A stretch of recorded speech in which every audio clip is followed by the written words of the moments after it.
welcome back to another episode of Convos at Home. Hello, everybody. Good to be back. Yeah, I hope you're all feeling very comfortable, just chilling at home. We know we are. And if you're wondering who we are, my name is Bea Benedicto. And I'm Jack too. You can call me Broski. Ayan na si Broski tsaka si Siski. We are having a really good time already. And if you're listening to us on Twitter or X, make sure to follow PLDT Home. If you're listening to Convos at Home on podcast platforms, you can also follow PLDT Home. And of course, if you're watching us on YouTube or TikTok, please hit that subscribe button para you won't miss any Convos at Home episodes or content. Like nyo na, follow nyo na at lahat ng kailangan nyo gawin para wala kayong ma-miss. Diba? Babe, you know what? It's still May. Okay. I feel like we've been in May for quite a while. Why? Mahaba ba yung May for you? Parang dami nangyayari. Diba? Well, it's all good. Basta pag May for me, it's gonna be May lagi. Actually. Thanks for not reacting. Actually, parang I don't even know if the Gen Z crowd will still understand that joke. Eh. Do they? They do. Let's just pretend that they do. Pero you know what? Aside from Justin Timberlake, there is actually a better, more educational fun fact I know about May. Wow. Oh, sige, go. Diba? You know, it didn't used to be called May. Oh, what was it? Up until the 15th century or something, it used to be called Mayus. Mayus. Diba? That's amazing. Mayus ka? Parang hindi ko gusto yung joke mo. Should we repeat it? Kasi naman sobrang random mo eh. How did you even know that? Because I'm always online, I'm always researching, and that's because I have great Wi-Fi and internet connectivity with PLDT Home Fiber Only All 1799. Diba? I have everything I need. Aside from you, with my Wi-Fi for my research and all my needs in one upgrade. Yep, enjoy unlimited internet speeds of up to 200 Mbps that comes with a special entertainment bundle, plus more exciting promos and giveaways monthly. Visit pldthome.com/fiber-upgrade for more details. Okay, here are now some thoughts and posts from the citizens of the internet that caught our attention. We like this part. Let's kick things off with Netizen Says. Yeah. Wow, what is this photo? Kamukha mo. Wow, hoy! Ganyan ako pag walang makeup, guys. If you are seeing the photo, there is this woman with some intense eye bags. It went all the way to like her forehead. Wow. Man. Okay, galing kay Celestial Beichu. Sabi niya, grabe, the burnout. Hindi na to madadaan sa tulog at pahinga, Lord. Pwede bang sumakabilang buhay kahit 1 week lang? Grabe naman. Medyo wild. Oh, Na-feel ko yung pagod niya. Oh, man. Gusto niyang mag-chill sa afterlife for a week. Diba? 1 week lang. Trial lang. 1 week lang. Yeah? Say what's up. Say what's up. Yeah, ito. Post number 2 from Amarisol. Gusto mo yun? Gusto ko lang naman may makinig sa akin eh. Bigat-bigat ng dinadala kong problema, hindi ko nga kaya. Oh, Marisol, I would like to give you a hug. Alam mo, minsan nararamdaman ko rin yun. Pag hindi ako pinapahinggan ng asawa ko. Ay. Alam mo, I can relate. Diba? Stop. Let's move on. So, post number 3. Ito, si Sind, sabi niya, panalo ka pag sumabay yung ulan sa mood mo. Grabe. What does that mean? The mood. Pag parang your mood is down and then it's raining. Okay, so it's really like, aw, Hindi ko nag-get. Akala ko parang pag umiyak ka biglang uulan pwede din, di ba? Di ba minsan ganun? You know, when I'm in my taxi sometimes and then it starts to rain, I feel like, masaya magdrama lang ng konti. Tapos sabay may Mariah Carey pa sa radio. You just be like, who's that? Okay, anyway, we have a special guest today, everybody, because this month, aside from it being called Mayus, as my husband said, it's actually the month where some of us will take a break from our schoolwork or school or work. Oh, it can be both. School or work or. Or both. Diba? Yes, it is a perfect time to practice mindfulness and really take care of our mental health. Buti pa sila may work. And buti pa sila may break from work. Pero you know what? I'm always excited whenever we hear about, taking breaks and, taking care of our mental health. That's why our guest today, super excited to talk to her. Diba? We have a guest who is here with us to talk about mindful living and mental health. I feel like I'm going to pick up a lot of new stuff from this episode. She is a psychologist and a content creator who shares a lot of information about mental health, and she will be sharing how we can live our daily lives in the best way possible. So let's all welcome your millennial psych, Rian Portuguese. Wow, the millennial psych. Hello. Yeah. Yo, what's up? I'm a Gen Z listener. Alam mo, kanina pa siya nagpapanggap dyan. Ewan ko what's happening, really. Kasi actually, medyo fresh pa kasi. May kausap ako kahapon. Pero tatanong niya ko ilang taon na ako. Sabi ko parang 24. Sabi niya, hindi ako naniniwala. Wala lang naniniwala I've been sa'yo. trying to see if I can fool more people, diba? Buti pa si Rian, embracing the millennialness. Yeah. Yes. And I love your name, by the way. Yeah. It's Portuguese, right? Pero hindi ko alam kung saan kami nanggaling talaga. Really? Sabi nila siguro malayong kamag-anak na pero yun nga. From Portugal, right? Nagpapanggap. Siguro. Portugal. You like that, Mayes? Portugal? I'm just like dropping dimes this whole episode. We haven't even started. Pero, kamusta? Kamusta ang 2024 so far? So far, exciting. Napakadaming mga activities sa mental health, sa psychology, sa mga ginagawa. Parang may times nakakaano din siya, nakaka-overwhelm. Pero at the same time, parang ang saya niya kasi ang daming mga ngayon, mga ginagawa talaga in terms of sa activity. Tsaka mas maraming mga tao ngayon mas nagiging aware sa mental health. Kaya for me, siguro parang nakaka-excite siya kasi it's something na ginagawa ko talaga. Yeah. Ayun. Tapos syempre, exciting din ngayon kasi syempre yung marami akong time para mag-take ng break. Kasi nung nung pandemic, sobrang nakaka-stress. Parang wala kang time magpahinga. So, very limited. Pero ngayon, parang mas marami akong time para mas mag-enjoy. Para mag-slow down. So, mas marami akong slow down ngayong taon. So, may activity pero kasama na siya sa schedule ko talaga na mas madami. That's very nice. I felt the excitement there talaga. And also, I feel like your energy is very fresh and very, cheerful. I love it. I'm interested to know, like, your journey and how you got you're a psychologist, diba? How do you end up being where you are right now? Nakakatawa kasi your millennial psychologist. At the time, hindi naman kasi masyadong yung name na yun, nakuha ko lang yun sa follower na parang, very millennial ka, no? So, pero iba yung name ng page ko before. Sabi ko, uy, ang ganda na, very millennial. Tapos parang sabi ko, gusto ko maging psychologist in the future. Hindi pa ako nakakapasa nun sa board examination. So, may page na ako. So, sabi ko, your millennial psychologist. So, kinuha ko na siya. Tapos siguro mas nakilala lang siya nung pandemic kasi during the time na pandemic, parang wala masyadong parang page about mental health and psychology. So parang ayun, doon na pick up yung name sa isa sa mga follower din before. So ayun, your millennial psychologist. Wow, shout out to the follower. Nakalimutan ko na yung name niya. Sorry naman. We love all the followers, of course. Kung nanonood ka, tandaan mo na pwede ka maningil ng royalties.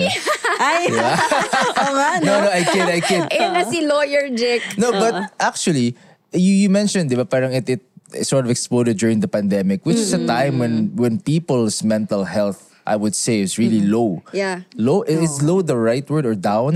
How do you describe it? Noong time ng pandemic, may tinatawag kami na collective grief.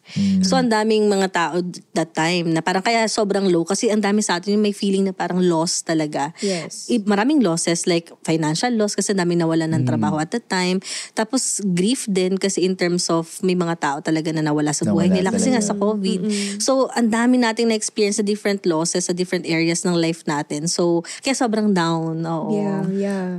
I felt that. Is that what made you decide to, really push for this Content creation and being, just in a social media presence? Yes. Doon ako parang nag-try na mag-step up. Kasi sa totoo nun, yung specialization ko, industrial psychology. So, from college tapos hanggang masters, yun talagang area. So, parang hindi ako, parang feeling ko at the time, hindi ako ganun ka-confident na mag-clinical, mag-dive doon sa area na yun. Pero nung pandemic, ang daming mga stories talaga na sobrang nakaka-down. Tapos ang daming mga nawawala, ganyan. Sabi ko, konti yung mga mental health professionals at that time. Tapos meron ako kahit papaano parang visibility sa platform ko. So doon ako nag-decide na sige mag-step up ako since ang daming mga taong walang access sa mental health tapos masyadong mahal. So parang at that time yung feeling ko kasi 'di ba parang nagiging strong yung natin, yung emotion natin na gusto natin mag-help, bayanihan during that time. Right. Sabi ko sige ito yung part ko sa pandemic, yung mag-create ako ng mga free contents para sa mga tao about mental health and psychology. So I think doon nag-start yung pagiging content creator ko. Kasi dati naman, nagpo-post lang naman ako sa page ko ng mga text lang. Pero hindi ko masyadong pinag-iisipan tulad, nag-iisip kasi galing din naman sa book yun. Pero parang ngayon, parang kailangan iisipin mo paano mo sasabihin, paano na dapat maintindihan, hindi masyadong academic, ganon. So ayun, doon nag-start na maging content creator talaga. Iba talaga when you're trying to make content for people that is easily digestible but also very interesting to know. Yeah. Diba? But yes, I understand that kasi a lot of us were having a hard time. Perfect time talaga for someone to step up and help out. So, I also feel that because of the pandemic, medyo nag-rise yung visibility or awareness of taking care of your mental health. It was really I feel like until now, it's steadily growing in the Philippines. What do you think are the developments? Or ano bang nakita mong difference aside from, awareness? Anong difference sa landscape natin ngayon? Ganda ng question kasi kami din sa Psychological Association of the Philippines, kung saan din ako actively member kasi chairperson ako ng isang special interest group doon sa LGBTQ+. Ngayon marami ng mga mental health professionals na parang tinetrain namin na maging LGBT affirmative. So kasi may mga mental health professionals na hindi sila masyadong siguro equipped doon sa paano ba magiging sensitive halimbawa sa pangangailangan ng mga tao na nasa minority. Tapos mas nagiging nag-increase na rin. So aside from sa LGBT, matagal na rin naman kami nag-start, may mga naglabasan ng mga special interest group na nakafocus dun sa experiences ng persons with disabilities. So parang malawak na lalo yung spectrum ng mental health. Right. So parang hindi na siya basta awareness lang ng awareness, dumadami na rin men's mental health, women, LGBT, persons with disabilities, even yung mga older adults, pinapromote na din sila.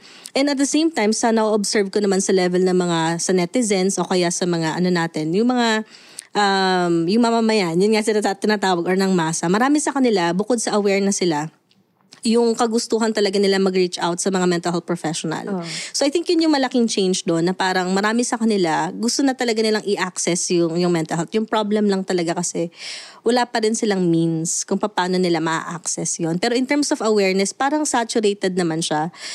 Madami na, pero hindi talaga sila makapag-access pa. Pero dumadami din yung mga groups. Yun yung na-observe ko. Ang daming mga bagong groups, startups, may mga ma-observe din tayo mga panibagong mga softwares. Yun, sobrang na siya, sobrang dumadami na. Yeah. If I'm to understand that correctly, so parang nangyari, the inclusivity has broadened. Yes. The reach has broadened. A lot more social groups have realized that there is such a thing as, mental health and mental health issues. Yes. Yeah, but the problem is pa rin yung access, diba? Yes. But sometimes really like, I feel when I talk to other people, the whole topic to them is still kind of so, parang esoteric pa rin siya. When you say, let's say, for example, mental health for older people, like, what exactly would you mean by that? Well, yung lumalabas kasi sa mga studies namin na yung mga na-observe, kunwari experiences ng mga adults, karaniwan kasi sa Filipino, kaya siguro nagiging malilimutin yan kasi matanda na siya O kaya siguro masakit yung katawan niya, kasukasuan niya kasi matanda na siya. Pero maraming mga psychological distress na nagmamanifest into physical symptoms. So, regardless kung ano yung age mo, lumalabas siya talaga sa physical symptoms. Kaya minsan, pwedeng na-overlook natin yun na yung matatanda, sobrang stressed out sila. And at the same time, hindi porket matanda sila, parang hindi na nila kailangan ng someone to talk to. Importante din na parang kinakausap din sila. Kamusta na sila? Ang hirap maging adult din sa Philippines kasi parang matanda sa Philippines kasi parang feeling ng iba alam na nila yan Or parang hindi na sila masyadong kinakamusta or kinakausap na importante dapat kausapin sila. Actually, mahirap din kasi because it's part of the culture also. Yeah. Na parang the older generation find it hard to open up about their problems than feeling ko. Or I Or think it's merong part of may like a mga toxic, I would say culture? toxic Filipino culture, di ba? Oo. Ang hirap, no? Kasi parang sa ma-observe din natin usually yung mga mas matatanda. Di ba nga, may mga ages comments tayo na ihiwalay ang Facebook sa matatanda. Di ba Ganun ba? naghiwalay daw? Ganun ba? Oo, may mga Kaya nagsasabi pala sa... hindi ako nag-Facebook. Oo, may nagsasabi ng gano'n sa Facebook. Pero naisip ko na parang, siguro para mas maganda na maging open tayo in terms of communication. Kasi Right. marami sa kanila din naman interested na paano ba mag-reach out sa mga younger generation. Kasi aminin natin, di ba, wala naman talagang mental health awareness during their time. Yeah. A while ago, you mentioned nga parang ito sa mga, let's say, for older generations, di ba? I suppose yung kinagis na nilang buhay ganito na, di ba? Do you think that there are other, medyo negative or toxic cultural traits that we have as Filipinos that actually make it difficult for people to be aware of mental health issues? Yeah, yung mga toxic mga phrases, mga mindset siguro sa culture natin na nanggagaling sa older generation. Usually yung iniisip nila na kapag younger generation, kuwari nag-assert ng self nila, iniisip, nagdi-disrespect or parang bastos. So kaya pag mag-open up ka na meron kang problem, sabihin, masyado kang sensitive, yan. O kaya kaka-computer mo yan. Yung mga ganyan. Diba? Computer mo yan. Kaka-computer. Yeah, and at the same time, yung naririnig ko parati na parang kaya may hina yung mga younger generation na yan kasi wala social media lang sila ng social media parang ganyan. Oo, complain ng complain, ganon. Oo, so wala masyadong snowflake, Yeah. masyadong Snowflake? What is that? I've sensitive. never heard that. What do you mean? Snowflake meaning ginagamit siya ngayon parang as an insult na masyado kang sensitive. Parang Yeah. lahat na lang issue Because the sa'yo. snowflake is easily Easily crumbles broken. and Yeah. So they call the younger generation snowflakes. Yeah. So parang that's so mean. But I feel like, oo nga, minsan gusto mo lang sabihin, kunyari, sa parent mo, no? No, uy, parang nasad ako. And then they'll be like, bakit hindi ka grateful? Parang, di ba? May mga ganong mentality. How do you think, like, let's say these people should communicate that? Like, for example, I suppose when you talk to an older person and they respond to you in a certain way, I don't think they mean to I don't think they intentionally mean to demean or belittle you, diba? Sabihin niya lang kunwari, computer ka kasi ng computer. Is there even like a better way to say that? Well, better talaga na instead na parang sabihin mo yung, kasi judgment na kagad yan, kaka-computer mo yan, judgment yan, di ba? Ako lagi kong sinasabi na para mas maging maayos yung communication, you have to describe lang yung na-observe mo. O kaya naman, listening. Importante makinig ka, like, ano ba nangyari? Ganon.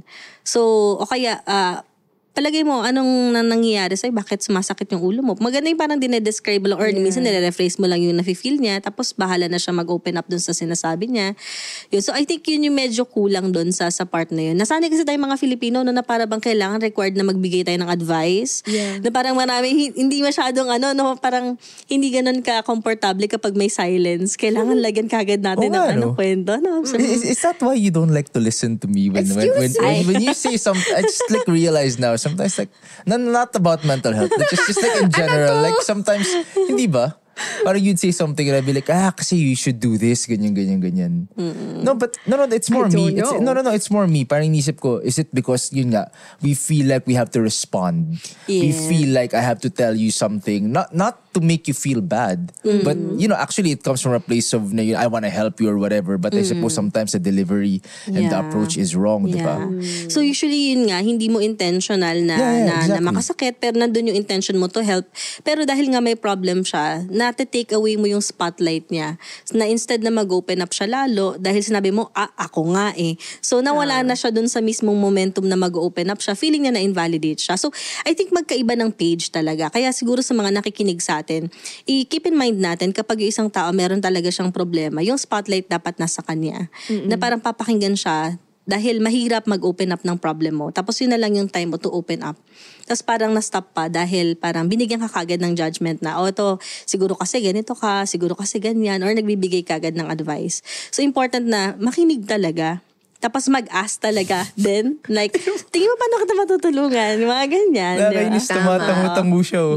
Tama yan. Sinasabi ko ba yun? Yung diba, ako nga? babe? Tama yun eh. Sinasabi ko ba yun yung ako? Alam mo, pero I probably guilty. Like, I think I've said that. Ako nga. I suppose, yeah. It's what we're used to eh. Oo nga, I think it's really a different generation now that we're trying to take things in better. Tsaka siguro reminder din, kaya ako nakatulong siguro sa akin na mas maintindihan yung ibang tao, lalo kahit different generation siya. Nagkakaroon kami ng maayos na usapan din and nakuha yung opportunity na siguro kahit papano ma-educate ng slight sa mga bagay, no? Mas open sila or mas receptive sila sa gusto mong i-share. Kapag nare-recognize mo din yung ibig niyang sabihin. Usually kasi hindi ako nagfo-focus doon mismo sa content ng sinasabi ng tao. Minsan, paano niya ba dineliver? Kasi halimbawa, meron ako na-encounter before.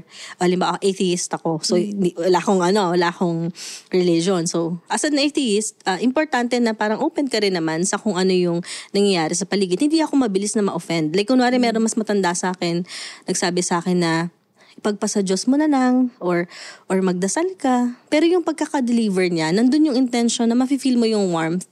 So instead na mag-focus ako dun sa content ng sinabi niya na ipagpadasal mo na lang yan or manalig ka, hindi ko siya natitake na para bang offensive siya for me. Naisip ko na parang siguro yun yung way niya to communicate na magtiwala ka sa nangyari sa'yo. So I think kung yung mga tao siguro is hindi sila magfo-focus minsan dun sa content agad. Yeah. Paano siya dineliver? Ano ba yung, saan ba nanggagaling? Coming from a place of love and care ba siya? Or ano kaya yung nangyari kung bakit yun lang yung sinabi niya? Kasi minsan, yung iba, wala silang iba nang masabi kasi wala silang masyadong awareness kung paano ba i-communicate. Lack of words or lack of expression din, di ba? And as you said a while ago, sometimes they feel like you just have to respond. Yeah. Di ba? But you know, that's obviously like easier said than done, diba? Yeah. Yung tipong you're trying to look past the words or the language that was used, but actually the intent behind it. I think it's just as tough as, you know, parang being open. I feel like to being open to seeking mental health, you feel like you need to seek it, diba? Kasi parang feeling ko that's also another issue. Na, Therapy. Yeah, so I mean, not just therapy, more like, you know, sometimes people are like opening up about their feelings is one to themselves or like parang admitting to themselves na parang teka, I'm kind of, you know, not feeling great. That I think doon palang mahirap na. And then number two is the more difficult one na, okay, who do I seek? Who do I talk to? Diba? Okay. Parang, is that something that's still going on right now? Yeah. Despite all the developments? Marami pa rin. Like yung tulad na mention ko, may mga nagsabi na pagpasa Diyos mo na lang yan, kaya mo yan. So pag ganun yung sinabi sa'yo, usually isipin na lang natin na hindi to yung right person. Mukhang hindi niya nakukuha yung ibig ko sabihin. So hanap ka ng mga tao dun sa paligid mo na pwede mag-provide pa ng help. Na feeling mo mas inclusive sila. So kasi usually pag hindi mo din parang binigyan ng compassion yung tao na yun. Kasi alam mo naman na iba yung pinanggalingan niya. So, pwedeng isipin mo na mas, nakakadagdag din ng bigat yun sa'yo. Hanap ka ng ibang tao na mas very sa'yo, safe.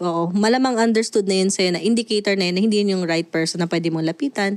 Hanap tayo na mas maintindihan pa tayo. So, may mga group naman tayo, di ba? Like, wag tayo kumbaga mawalan ng pag-asa na kapag yung isang tao na to hindi siya yung nakapagsabi or nakapag-validate sa atin. Isipin natin lahat ng tao, hindi na tayo kayang pakinggan. So maraming mga tao na pwede talagang makinig sa atin. Minsan nagkakataon lang na yung unang nakausap natin, pangalawang nakausap natin, hindi sila yung type of person na talagang ready makinig din sa atin. So yun, siguro yun lang yung gusto kong i-remind na parang minsan maganda na na check din natin yung instead dun sa content, paano nila dineliver para mas may compassion din tayo sa kanila. Pwede rin natin silang i-educate kung kaya natin. Pero kung hindi talaga, pwede tayong maghanap ng iba pang makakausap din natin. Oo. O kaya naman, i-practice din natin ngayon kasi may mga nakikinig na ngayon na tayo mismo, matuto tayo kung paano din na i-educate yung self natin para mas mag-reach out dun sa mga taong may problema din. So, pwede rin yun. Diba? I feel like, you know, social media is also parang timely. I mean, I guess it's a double-edged sword kasi social media can make you depressed, diba? But at the same time, I feel like social media, let's say like the way you use it, diba? It's a tool for helping people out. Diba? Reaching out. A tool for reaching out. Nakakatulong na. I mean, you're doing a great job, pero do you feel like social media is actually helping, you know, destigmatize parang, you know, the negative connotations about mental health and parang help people actually reach out to others? Yeah, nakaka-help talaga siya to destigmatize. Marami na kasi mga nag-open up doon sa experiences nila. So, na-educate naman sila. So, majority ng mga tao naman na-educate. Pero yung tulad ng sabi mo, double-edged sword siya. So, syempre may mga downside yan. Marami din mga tao nagsi-self-diagnose na. Di ba na, may depression ako o kaya meron ako anxiety. Common na nangyayari yun. Common naman talaga siya. Siguro kaya yun din, part din talaga siya ng awareness. Kaya dapat continuously ine-educate natin sila sa ibang aspect. Like halimbawa, sinasabi ko ngayon minsan sa mga content ko na wala namang masama na parang kapag meron kang na-feel na hindi maganda, hanapin mo yung mga symptoms. Okay, saan ka nagfo-fall? Sige, kung nafe-feel mo diyan ka nagfo-fall, don't forget na i-check mo pa rin sa mental health professional para mas sure tayo. Kasi napakadaming mental health disorder nag-overlap sila. Hindi lang naman yan depression, anxiety, PTSD and all that. Napakakapal ng libro para dun sa psychological problem. So may mistreatment doon sa pag-manage ng issue mo kung hindi ka magpapacheck din sa mental health professional. So nire-remind ko sila na huwag tayong mag-identify sa specific disorder kagad. O kumbaga pwede mo lang malaman na more likely ganito ako, pero maganda na huwag ka mag-identify kasi hindi ikaw yung disorder. Tsaka hindi ka rin diagnose pa. So, gamitin mo lang siya to help yourself. Paano i-improve yung mismong nafe-feel mong mga symptoms. Sige, kung ganito yung nafe-feel kong symptom, paano ko kaya siya i-improve? Yeah.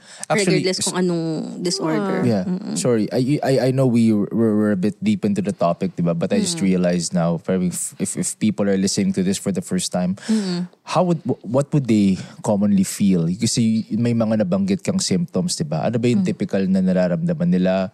What could be certain not red flags is in a negative connotation, like what do they need to look out for so that they know na teka, I might be going through something, I might have a mental health issue, I might need to seek a professional, I might need to get diagnosed properly. Diba? Kasi I think some people don't even know what the basics are. Yeah. Lalo pa yung mental health, masyado siyang invisible. Hindi mo alam, meron ka na pala problem. Exactly. Ano ba yung typical na pinagdadaanan nila? So, yung common, kasi napakadami ng mga symptoms. Yung reminder ko lagi, yung 5 Ds. Like, kapag meron ka nafe-feel na distress or yung negative stress. Like, okay, ano tong mga negative stress na nafe-feel ko? May sumasakit ba sa katawan ko? Naapektuhan ba tulog ko?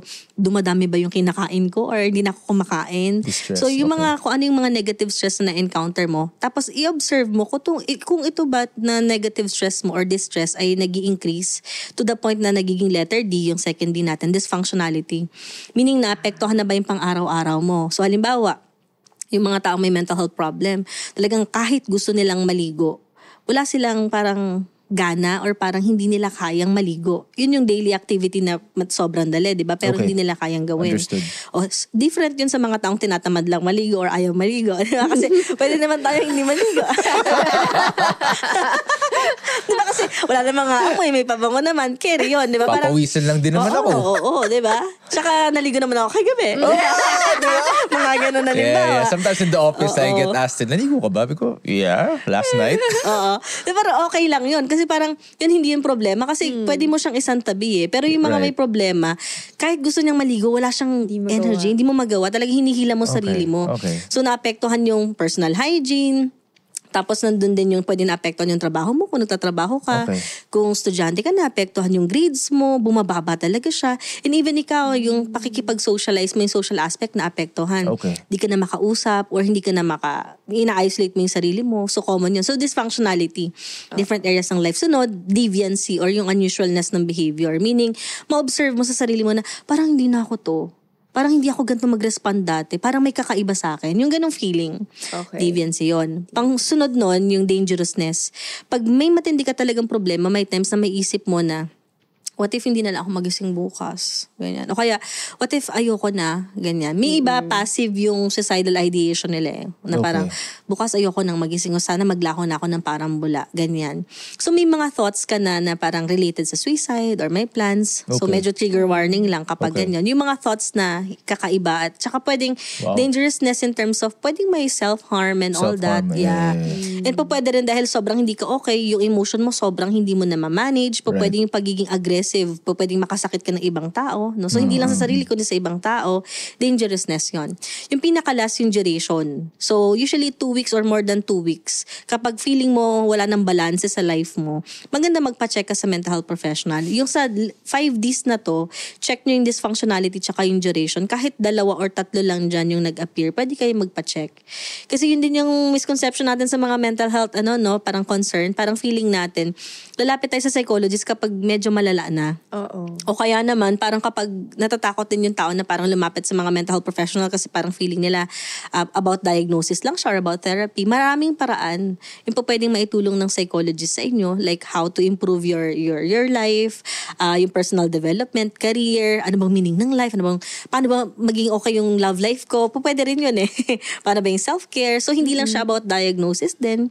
So, pwedeng maging preventive tayo sa mga issues. Yeah, because you know what, I feel like, I mean, as we were growing up, kasi when you say you want to see a psychologist or psychiatrist, or, they'll think you're crazy, di ba? Parang yun yung sinasabi Kailangan nila. parang malala before you go. Oh, but I like that, because you know what, I've never really tried to break it down. So you have your distress, dysfunctionality, deviancy, your dangerousness, tama ba? Dangerousness, and then the duration. So parang usually mga 2 weeks. Kasi actually may follow-up question to that out of curiosity. Sometimes, how do you just know when you're just feeling sad about something?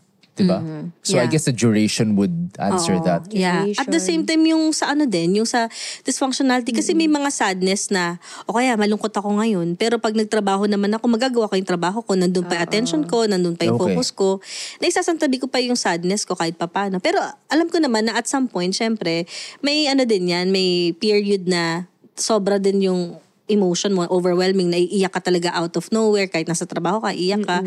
Kaya yung duration, papasok din yun doon. Pero normal sa isang tao na i-feel niya yung mga negative emotions niya. Kasi negative emotions are not necessarily bad. Yes. Yun. So, part ng yun, ng survival natin. So, dapat ma-experience din natin siya. Paano mag-i-improve yung resilience mo? Konting inconvenience, ayaw mo i-feel. So, wag natin over-pathologize. Kumbaga, wag natin pangalanan kagad na may depression, may anxiety, kapag nakaranas tayo ng mga negative experiences. Kasi normal naman talaga siya. Yeah, you listen to that. Like, negative feelings are not necessarily bad. I like that. Diba? Thank you for breaking that down. You. Like, because, I feel like people will always talk about, mental health, like, let's be aware. Yeah, that's what I was saying. That's what I was saying. And if we could do our part also, since you have your platform, we have this platform, to try at least break it down for people. Because right now, people online, they want to be spoon-fed. Yes. Diba? So I'm just trying to ano pa talaga? Because they might be experiencing these things and they don't even know, di ba? Oo. Di mo alam, nandun ka na pala sa second D, or di ba? Ikaw, nandun ka na, dangerous ka eh. Excuse me! Diba? Nasa fourth D ka na eh. Stop it! Dangerous ka eh, di ba? Oo, di ba? Pero you know what, let's say it's a lot to unpack, a lot to absorb. While you're absorbing that, we'll take a little break. We'll play a game with Rian, di ba? Yeah. Explain to our millennial psych the mechanics. Yeah, this is a game that we call like, comment, or share. May papakita lang kami ng mga social media posts, and then you just need to react to them. Para tayo nasa internet ngayon. And you just like it, you'll comment, or you'll share. And of course, pag comment, let us know what your comment is. Are you ready? Game. Alright. Hindi naman to intense, grabe. Game show kasi, former game show host di ba? Iba talaga. Okay, ito. Post number 1 by Claudio Poy. Wow. Okay, go. You take it. If there's one thing that work from home has taught us, it's that having some time off for yourself and not being around people is good for your mental health and overall well-being. I agree. Being with people from 9 to 5 every day, especially workmates, can be very socially draining. Wow, 10.9 thousand views yan. Do we give this a like, a comment, or a share? Parang yung tatlo na yun. Like, comment, tapos share pati. Ano comment natin? Yung comment ko, same as an introvert. Ganun ba? Actually, I have a question for you nga here eh. Is it just, workmates, or is it being around people in general? pag introvert, even around people, yung in Anybody. general, Yeah. So, Okay. nakaka-drain din siya. So, parang kailangan mo magtago ulit dun sa kukun mo. Parang, okay, recharge. Diba? Okay, Ko na nga maalala how it alam mo, was, tinatry diba? alam mo, tinatry ko yun minsan. Alin? Yung mga alone time. Pero every time may mag-alone time ako, hinahanap niya ako. Oh. Diba? Pwede mag-alone time sa bahay natin. Yeah. Okay, sige. Let's go. Number 2. From call center Tito. Uy, di ba? Di pa ako nakakaakyat sa farm. Huhu. Pero onting downtime muna dito. No planes overhead, no traffic noises. Minsan lang may karaoke ang kapitbahay. Parang normal na ulit. The provincial life is a good mental health break, ano? Yeah, that's my picture siya. Yan, the provincial life. Yeah, Daming yeah, yeah. green. Ito, Yeah. like, comment, share. Ganun ulit. din, Okay, anong comment natin? Ang comment ko doon, yeah, good for mental health. Parang same. Gusto ko ng puno as a, halaman. Or parang halaman. Ako yung naging halaman. As a plantita. Okay. As a halaman, Okay. I love it. For a while there, I was like, I'm trying to process what this person's saying. Good for mental health, halaman. What's happening? What's happening? Plantita. No. I'm just trying to analyze. May scientific Yeah, because you know what? research I'm the yun, Gen diba? Z psych. Ay. Then, no, but you know what? Actually, this is true kasi during the pandemic, actually, I've a bunch of friends who moved talaga to the province. Yeah. Kasi alam mo, di na sila umalis dun. They stayed there They forever. stayed there. 'Cause they found Then they happiness. changed their jobs to cater to their new location or para naghanap sila ng mga employers na talagang may work from home arrangement. Ganun. Iba daw being in the province versus being in the city. Ang ingay kasi sa city. Oo nga. Oo. Kaya gusto ko sa Antipolo kasi mabundok, mapuno, gano'n. Asa halaman din, joke lang. Asa Halaman. Asa plantita. Sabi niya, mental health. Diba? Dito tayo, post number 3 ni Matt Palace. Uy, diba? Matt Palace. Angas ng pangalan niya. Okay, sounds like he lives in a palace. Yeah, let me take this. There's a huge difference between mindfulness and mental health care. Okay. In fact, the two are so different, one needs years of medical education and a license to give advice. Be aware and responsible for promoting or labeling mental health. A real human life is in your hands. Yeah. I agree naman. Oo. Kasi yung sa mental health naman, parang, yan, tulad niyan. Siguro comment. Focus ako doon sa i-share ko tapos ko-comment ko. Kasi ang dami na ngayon, since sobrang nga, buti nga na-share mo kanina yung sa landscape, ano yung mga changes. Since marami na talagang awareness sa mental health, ang dami naglabas ng mga life coaches, well-being coach. Yung iba parang wala naman silang years of practice kung paano talaga i-manage yung mga taong may mental health problem. Lalo na kapag may trauma yan. Yeah, So hindi mo pwedeng sabihin mo doon, ganito lang yung gagawin mo, or think positive ka lang. Trauma yung pinag-uusapan. Years of practice yun. So talagang buhay ng isang tao yung nakasalalay doon. So iba yung mindfulness. Yung mindfulness kahit wala ka naman talagang license, pwede mo siyang i-practice. Pero pag mental health care, kaya na-mention natin na parang years of practice yung needed doon. Kasi yung mga nagkakandak ng mga mental health care ay mga licensed professionals like psychiatrists, psychologists, pwede rin registered guidance counselor, psychometrician, pwede rin social worker. Yung mga nandun sa sa part na yon, sa profession na yon. Right. Pero when we talk about mindfulness, isa lang siyang way para mag-improve yung well-being mo or yung state of being healthy. Yung mindfulness, yung misconception nila dyan, kapag nagma-mindfulness ka daw, parang empty daw yung mind mo. Pero hindi yan ganon. Yeah. Kapag sinabi mong mindfulness, yung idea lang doon ay yung attention mo, fino-focus mo sa particular routine o kaya sa particular task na ginagawa mo. So yung mind mo is talagang naka-focus doon sa kung anong ginagawa mo. Kaya maraming way to do mindfulness activities. Hindi lang siya yung parang laging napapakita sa social media na nakaupo ka tapos nakapikit ka na para ba nagme-meditate. Wait, okay. So, hindi siya ganon. so basically, mindfulness really just means, you know, the typical mindful. Being mindful. Diba? Parang be mindful, be aware. Be aware of your experiences. Of what you're diba? doing, diba? Yeah. So yung parang moment-to-moment experience mo, diba? Nandito ka sa here and now na tinatawag or yung sa present moment. Here and okay. It's like Parang a being lifestyle. present. Yes. I mean, I wouldn't say a lifestyle. Maybe a frame of mind. Yan na ginagawa mo talaga siya or parang way to parang part of your coping mechanism din para mag-improve yung well-being mo. Okay. Oo. But it's not, Yeah. you know, like giving out advice and whatever. Yeah, diba? different Okay. siya. Yeah. So you guys be careful, you know, seek out professional help if you need to. Diba? Parang be mindful about who you talk to, I guess. Diba? Right. Let's go to post number 4 from, okay, I can't pronounce his name. You can Peter take this. Vukovic. Ganun ba yun? Wow. Vukovic. Sabi niya, journal for mental health. Start with gratitude, affirmations, and then positive intentions. And by celebrating wins and planning ahead. Journaling reduces stress, anxiety, and depression for more productive, joyful days. Do we give this a like, comment, or share? Yeah, like, comment, and share din. Yan, Ano lahat comment yan. mo? Well, yung comment ko, true yun. Especially yung sa part, yan, lahat yan. Actually, true siya. So, kaya parang, siguro reminder lang yun sa mga tao na parang they need to, to practice yan, yung gratitude exercises, tsaka yung journaling din. Oh, you do that. You do that.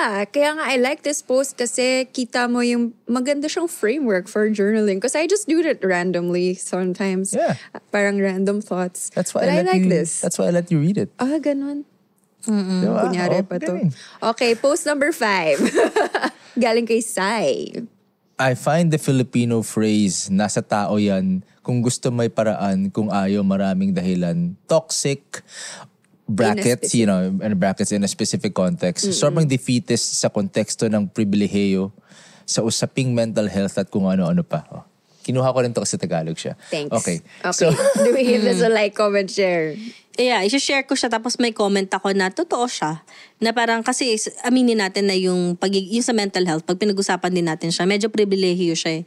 Kasi hindi nga lahat mayroon silang access sa mental health. So, tapos kung mag-share ka ng ganong klase na nasa tao yan kung may gusto, may paraan or may dahilan, kung ayaw maraming dahilan. O may mga tao na parang kahit gusto talaga nila na i-improve yung mental health nila kasi may mga times na wala silang chance or wala silang opportunity kasi nga wala silang kakayanan eh. Ang focus lang nila is mag-survive. Right. Yeah. I have a question. Gets. When this phrase gets thrown around a lot yung walang access to mental health, what exactly do you mean by that? Kumbaga, meron silang siguro accessibility in terms of psychosocial support. Pero pag sinabing access to mental health, like yung medications, Okay. yung mga free medicines, tapos therapy. Iba kasi yung therapy, tsaka yung mismong may medication ka. Yun talaga yun.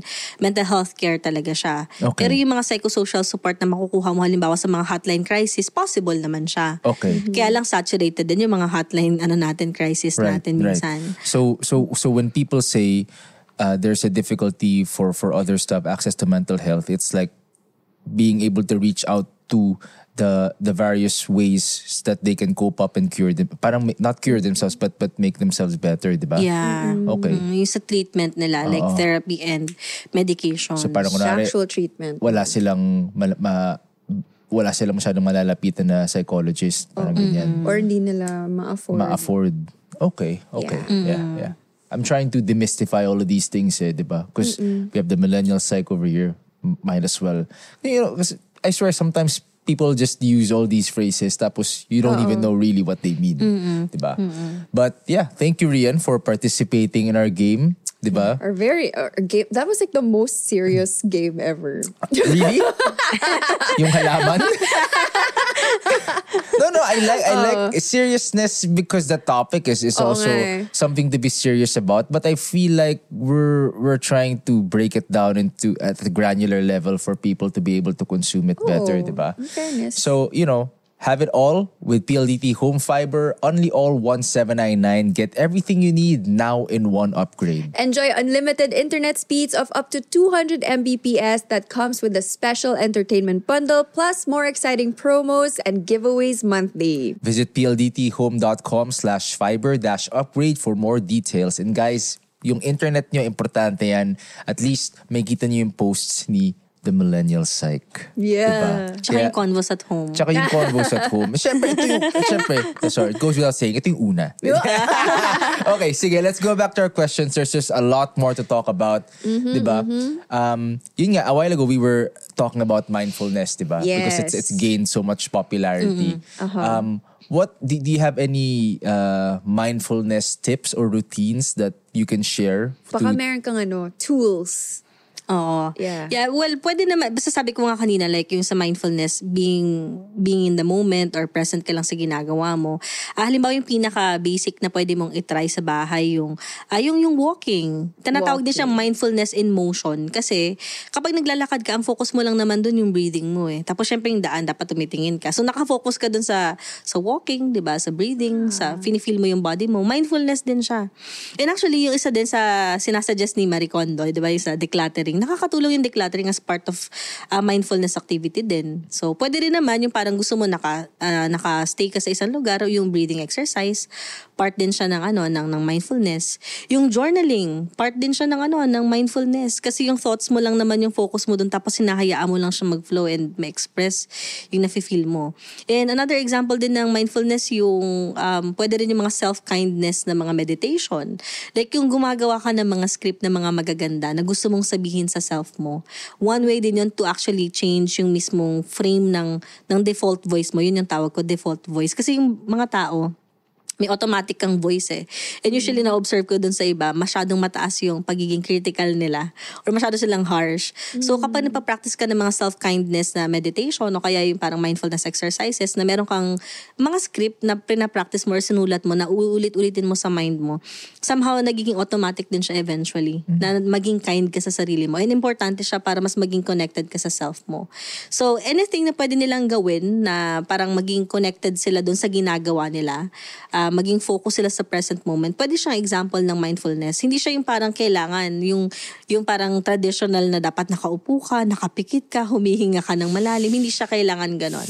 Basta something na po pwede mong gawin na nandun yung focus mo at nandun yung attention mo. And pwede mo siyang i-try actually sa family din. Yeah. Di ba? Kapag kunwari yung example nun, yung magluluto kayo together, nakafocus, ito lang gawin mo, maghiwa ka, ganyan. Yeah. Yung kumbaga yung focus ninyo nandun sa mga ginagawa niyo, nag-share din kayo. I was Pwede rin gonna yun. ask from the self, how do you transcend that to the home, diba? For people you live in. So, parang basically doing activities together. Yeah, nakafocus kayo dun sa ginagawa ninyo. Pwede yun. Question, why is it important, for one to be mindful? Or why is it important for one to be in that present moment? Yeah, gandang question yun. So, lagi Of namin course. yung sinasabi to...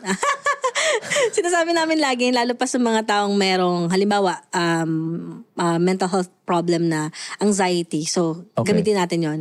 Yung common sa mga taong may anxiety, yung kung paano sila nag-ooperate, nakafocus sila sa future. So, yung mga bagay na hindi pa nangyari, nakafocus sila dun sa future. So, parang, ang lagi naming sinasuggest ay, babalik sila dun sa present moment. Ano yung ginagawa nila? Ano yung nangyayari ngayon sa reality? Ano yung meron ngayon sa'yo? Diba? Meron ba talagang harm? Meron ba talagang threat? Kasi sa ngayon, wala namang threat, pero nandun yung parang feeling, nafe-feel ng body mo na parang may threat. Advance na kagad siya. Tapos hindi mo napapansin yung sarili mo na yung mga thoughts mo, nagiging na siya, nagbabranch out siya sa mga worst case scenarios. So parang yung body mo nandun sa present moment, pero yung mind mo nakalutang dun sa future. So yung importance ng present moment ay, kung tinitingnan mo yung mga ginagawa mo, focus ka dun sa lahat ng mga ginagawa mo, iniisip mo sa katawan mo, alam mo parang hindi mo hinahayaan yung sarili mo na manakawan ka ng present moment, yung nangyayari sa'yo ngayon.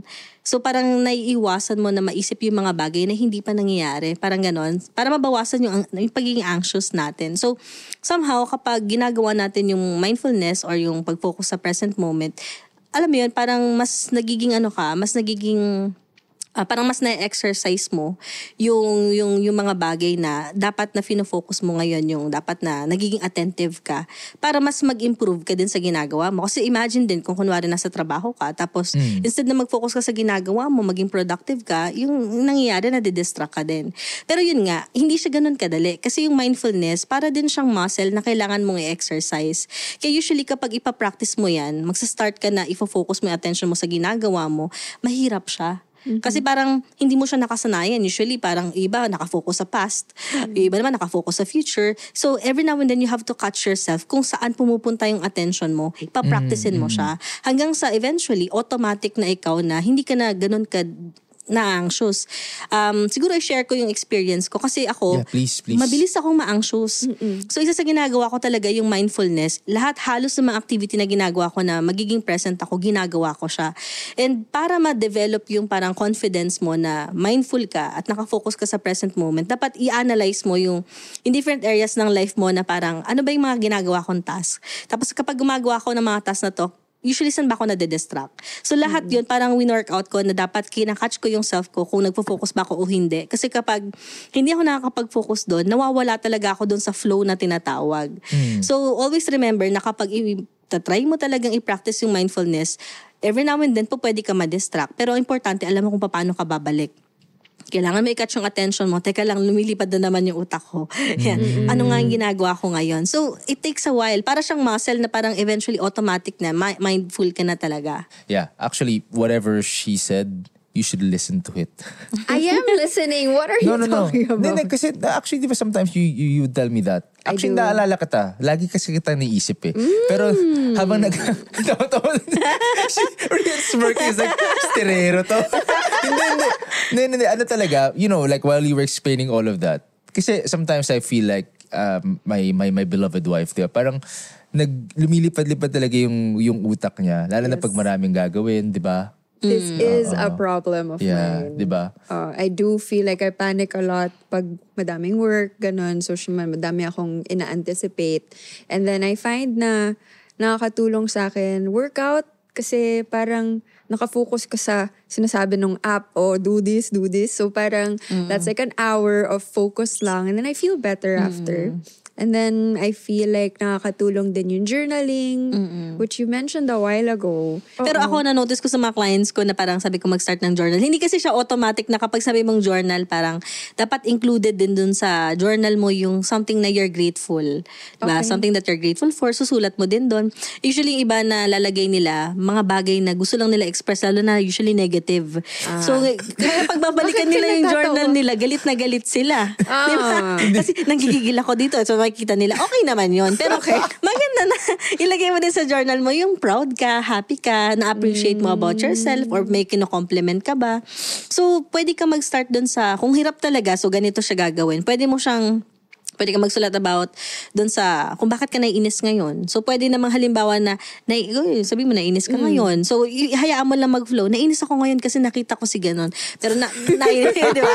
Nakita ko na naman siya. So, nararamdaman ko kumukulo yung dugo ko. So, hayaan mo lang mag-flow siya. Kumukulo yung dugo ko kasi. Alam mo yun? Pwede mo isulat lahat ng mga gusto mong sabihin doon. Tapos, laging may magpo-flow lang siya ng kusa. So, ang importante na isusulat mo. Kaysa i-post mo sa social media, di ba?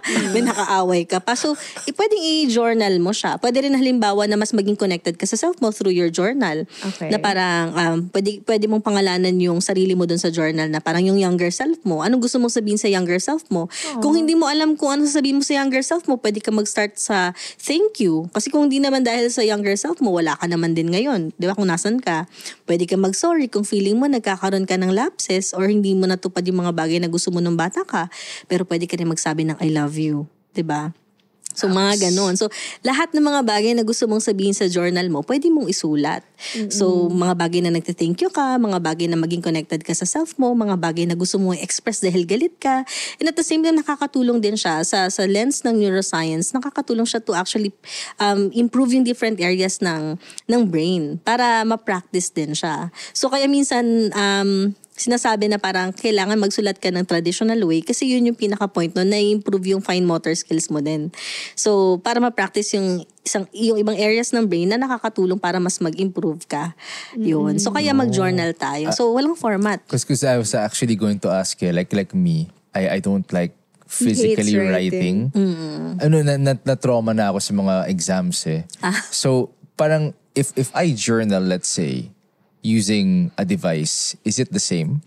Different pa rin siya. Kasi yun, tinatap mo lang siya. Ito kasi it's like, meron talaga siyang pinapractice na parang mga muscles sa kamay din. So, mas maganda pa rin sana i-practice yung sa traditional din. Oo. I'm also curious kasi a while ago you said, if I'm understanding correctly, like when you journal, diba, just let it flow, whatever you're feeling.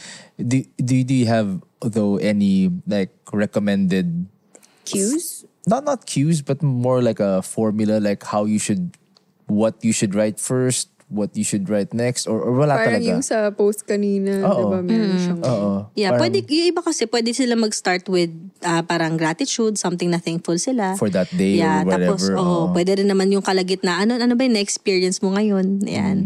Pwede mong tapusin ng something na proud ka para hindi naman gigil. Diba?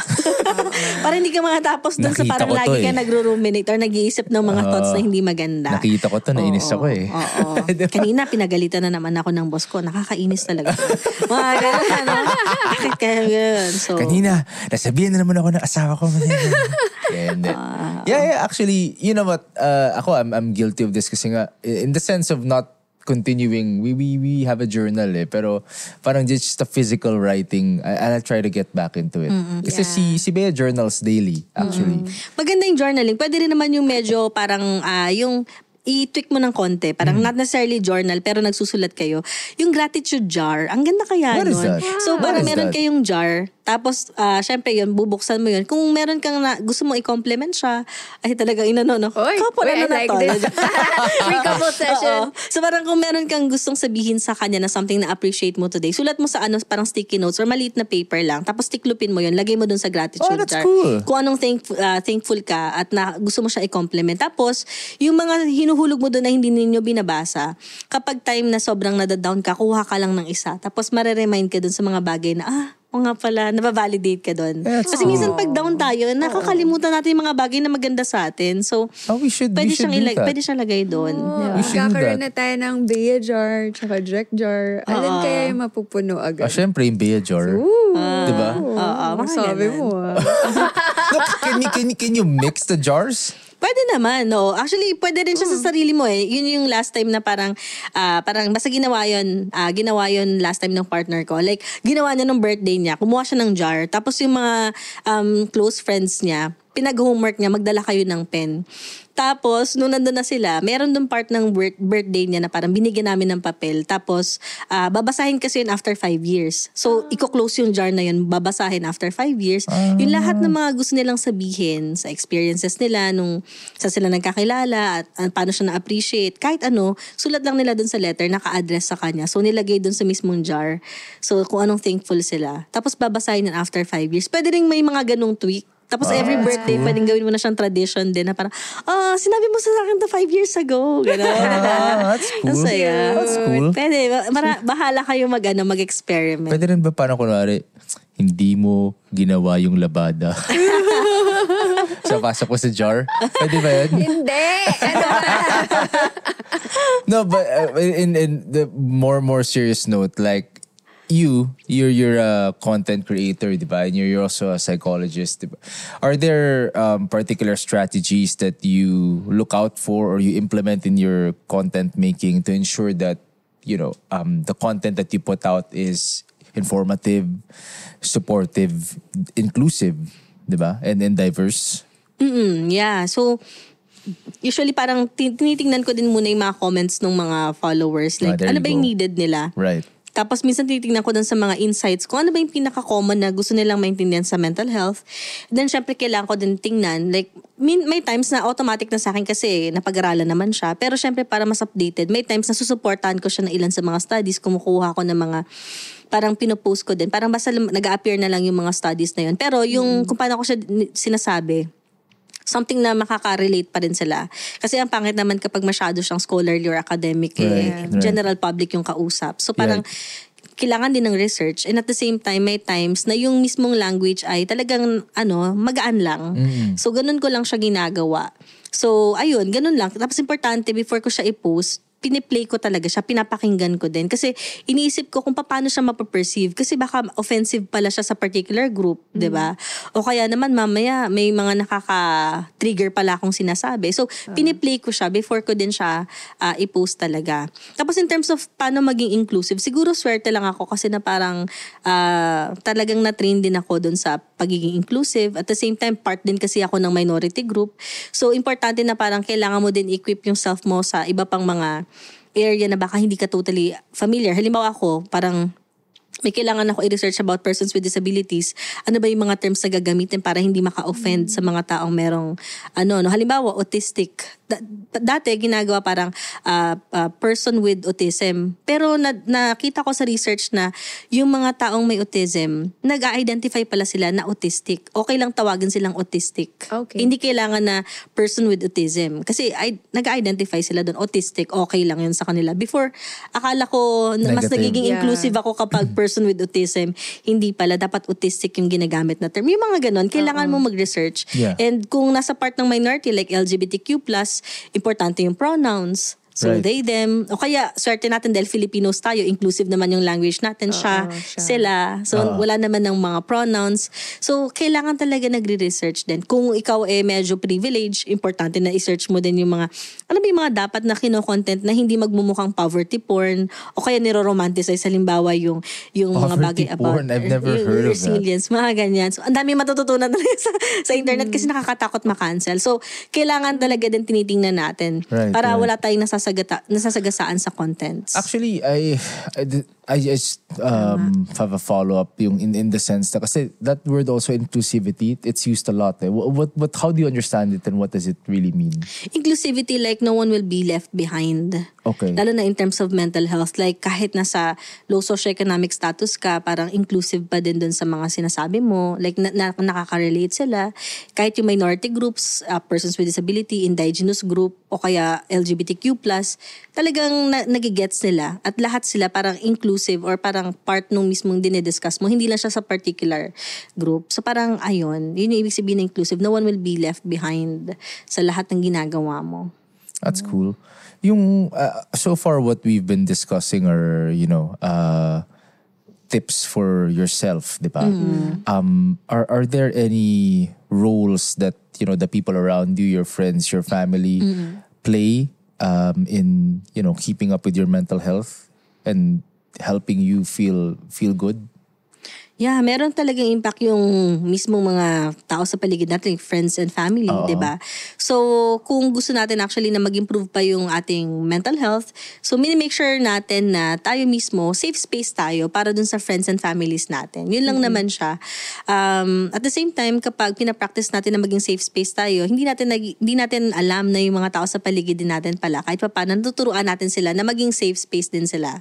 Actually, yung mga tao nakikinig sa atin ngayon, hindi naman nila kailangan mag-create ng sobrang laking platform kagad para magkaroon ng change. Actually, yung simpleng timeline nila na nagpo-post sila ng mga mental health awareness na mga post o kaya safe space sila dun sa timeline nila, nakakatulong na yun para ma-encourage yung families and yung friends nila na mag-share din ng mga ganong klase ng content or even yung mag-share ng sarili nilang problema sa timeline nila na very naman, syempre dapat sensitive pa rin naman. Nakakatulong yung para dun sa mga friends and family nila na okay lang pala mag-open up, okay lang pala mag-share. Yeah. And then somehow nakikita ng mga tao na parang nanonormalize na pag-usapan yung mga experiences na hindi dapat ikahiya. So, yung sa timeline mo, kahit gaano siya kaliit, kahit gaano pa yan konti yung friends mo, yung mga friends mo na yun na important sa'yo, na-influensyahan mo sila dun sa mga nilalagay mo sa timeline mo. So, ayun, meron talaga siyang impact. And by safe space, you mean like an environment where there's free flow of communication, parang ganyan. No Oo. judgment, I'll listen to you. No judgments, yes. Okay. Because, I feel like if I say safe space to my parents, you're like, well, what does that mean? Diba? Okay. That's actually interesting kasi I feel like, diba, it's something that you can do, pero if everyone around you does that, diba, parang kung lahat kayo safe space towards each other or among each other, mas makakatulong talaga yun, diba? Oo. May mga na-empower ka na hindi ka totally aware. So, kaya okay din. You never know kasi what people are going through naman diba? I feel though like we've made significant progress, but there's still a long way to go. How do you foresee what the landscape will be globally or even locally? Actually, locally mas importante about mental health awareness and mental health support in the next few years. Well, I think naman sa atin sa Philippines, no, yung pag-improve lang in terms of doon sa practice ng mental health na mas inclusive sa lahat, yun yung nakikita kong nag-i-improve na ngayon kasi yun yung wina-workout. Siguro yung pag-improve din ng profession ng mental health, yung mas magkakaroon ng maraming trabaho doon.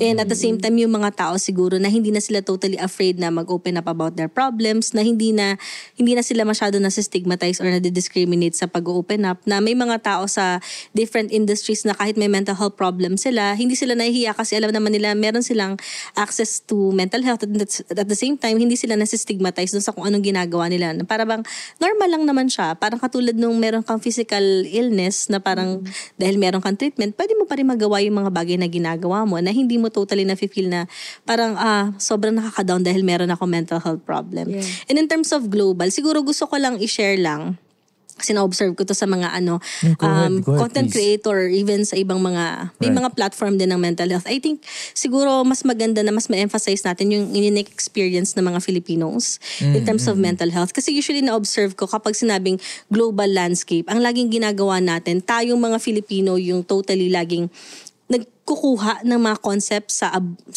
abroad o kaya sa ibang bansa, tapos I-localize it. ilolocalize natin dito or parang ilalapat lang.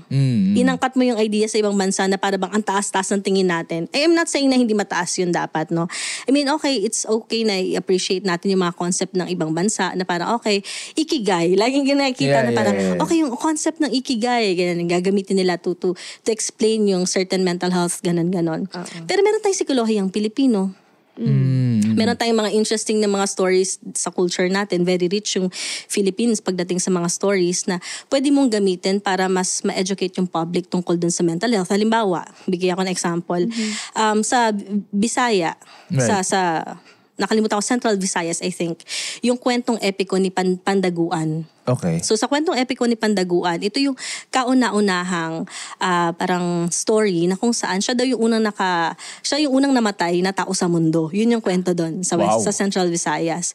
At yung very interesting doon nung binabasa ko yung kwentong epiko na yun, sa ganun kaluma at ganun katagal na parang dated na story, makikita natin kung gaano ka-inclusive ang Filipinos. Kasi sa story na yun, mahabang story siya, pero meron dong part na parang si Pandaguan na bida, umiiyak siya. Tapos iyak siya ng iyak hanggang sa narinig siya ni Bathala, pinagbigyan siya, bumalik siya sa lupa, etc. So, yung point ay, pwede siyang story ng men's mental health eh. Kasi pinakita doon yung pagiging vulnerable niya bilang lalaki na umiiyak siya. Tapos na-notice siya ni Bathala, pinagbigyan siya na parang hindi ganun ka-toxic yung mga kalalakihan ever since. Pero bakit ang toxic na ngayon? So parang may mga ideas tayo, mga Western ideologies na inaangkat natin, dinadala sa Philippines na minsan hindi nakakatulong sa atin. Hindi siya nakakatulong. Yeah, I think it's time na parang mas i-emphasize natin yung unique na stories ng mga Filipinos kasi ang daming magagandang stories sa atin, mga concepts like ginhawa. So kukuha tayo ng mga stories about kay Kubler-Ross. Kay Kubler-Ross, hindi siya story but model siya ng grief. Yung stages of grief, di ba? Kung familiar kayo, Kubler-Ross yun na model. Pero meron dito sa Philippines, sa psikolohiyang Pilipino, Edwin de Centeseo, yung konsepto ng pagdadala. Paano mo i-express yung nararamdaman mo para gumaan yung dinadala mo? May mga psikolohiyang Pilipino concepts tayo na pwedeng gamitin ng mga Filipino content creators. Are you like parang also like pushing for that? Yeah, oo. Diba? Para mas maging maayos. Tapos halimbawa yung, kumbaga nandito yung part na instead na angkat tayo ng angkat ng concept sa Western, ay yung point ay yung global, yung kumbaga yung ibang bansa, i-notice nila kung gaano ka-unique yung experiences ng mga Filipino na sila mismo, kinukuha din nila yung concept natin sana, di ba? Yeah. Kung ina-emphasize din natin kung gaano kaganda yung culture natin, kung parang i-revisit natin yung mga values natin. Kasi ang daming mga values ng Filipino na nami-misinterpret, like yung konsepto ng utang na loob, di ba? Yung bahala na concept, nami-misinterpret siya. So I think in terms of global, feeling ko sana i-highlight natin yung unique experience natin sa local. Para sa global perspective, kinukuha nila din yung mga concept natin na as a model na ito yung mga sa Filipinos, ganito sila nagsa-survive, ganito sila ka-resilient, ganito nila ginagawa yung mental health nila. So I think yun siya. That's para mas maging maganda yung natin. Yeah, that's cool. Parang I wish that we'd see more developments on that end, diba? Oo. Actually, I super like that. Genuinely kasi parang I feel na sana tayong may like colonial mentality pa din. Not necessarily the West. I think it's because of like what we've gone through as a people. Parang whatever foreigners or other countries are doing, that's what we look up to. Yeah. As what the norm should be. Pero yun nga sometimes di talaga siya applicable sa atin din naman. Yeah. And the more important part of that is we have our own rich heritage and principles and stories that we can share and use so that Filipinos can have better mental health, diba? Yeah. Yun. Oh. Gusto mo? Gusto mo yun? Ulit ko. Diba? Gusto mo yun? Diba? Iba talaga, iba eh. Diba? No, but yeah, thank you for being with us today. Yes. Thank you for being in this moment. Yeah. Diba? And sharing just, it's as I said kanina, a lot to unpack, but I feel like we did what we could so that people can try to understand it better. Parang for me kasi, this topic is something that I like talking about. I like learning about. Pero I feel like people just sometimes just loosely say it without really understanding what it means eh. Diba? So saktong-sakto yun kasi we're now at our quote of the day. Yan. Diba? Maybe you can explain it to Rian. Okay, this is our segment called Quote of the Day. Basically, if you were going to share anything from this episode, kunyari, iti-tweet mo or ipopost mo on Facebook, what would you say and why? I mean, we'll quote something. She was like, okay, quote. sige, we'll give you a few minutes little time to think about 30 it. seconds to think about it, maybe. We'll start with you. O syempre, galing kay Rian, of course, yung sa akin. Ano? Sa halaman. The best yan. Alam mo, feeling ko gagamitin ko yan for like all of the random things lang. Like if it's just a wala lang conversation, sa halaman. And you, no. Hindi, actually, I don't even know. Hindi mo narinig yung asa. No. I don't even know that if that's exactly how it was said. Kasi I was going to say also that one of my quotes of the day is mental health halaman. Mental health halaman. Parang ganyan. But that was what was said ba? As a halaman? It was as a halaman. She meant kasi as a plantita. Pero kaya as a halaman yung nasabi. I love it. Okay. So, gusto ko yung sinabi niya na some people are self-medicating. I feel like that was very enlightening for me because that's when it hit hard. Mental health is like real health. Na you can't just take what you see on the internet. Parang ganyan pala yung sa akin, so I'll deal with it that way. It's kind of like taking wrong medications, like prescription pills or whatever. So go see a professional, a therapist, a psychologist. Very important message yun for me. Yeah. Galing Minsan lang siya ganyan. I hate you. No, ako, I mentioned the halaman kanina. Marami sa akin the first one, the second one, the first one is the halaman. The second one probably be yung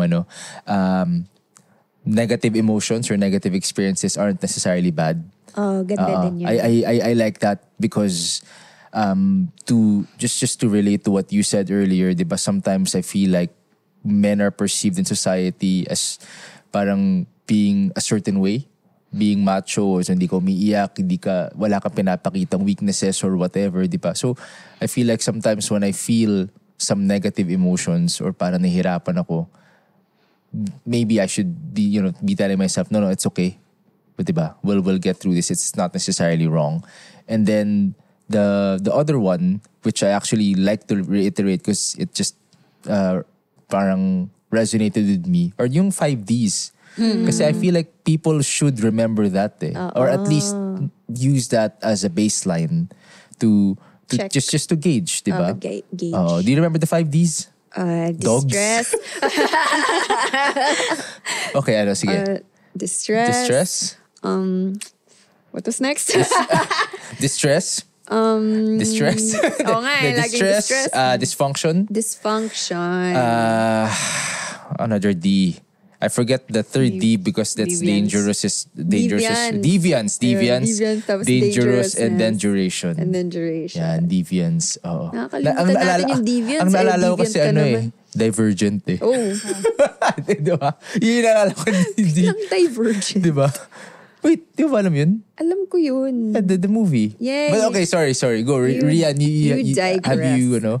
have you thought of your quote for the day? Well, I think yung issue-share ko, like, yung mental health, parang yun nga, parang pwede siya pag-usapan ng ganito pala totally ka-light. Na parang it's everyone's business na parang kwentuhan lang. Ganun lang siya. So parang mag-enjoy tayo at mag-join tayo sa mga gantong klaseng conversation. Normalize natin yung gantong usapin kahit sa sarili nating tahanan. Oo. Ayun. Ganda yun. Gusto ko yun. Tsaka nagustuhan ko yung normalize natin sa mga sariling tahanan natin. Because you know what? That's what we're all about here. These are the conversations we think that are best shared at home. Di ba? Some of the topics that we think people and families should talk about in this day and age. Di ba? Yeah. Yon. So, thank you so much, Rian, Yeah, for a round of thank applause, you. di ba?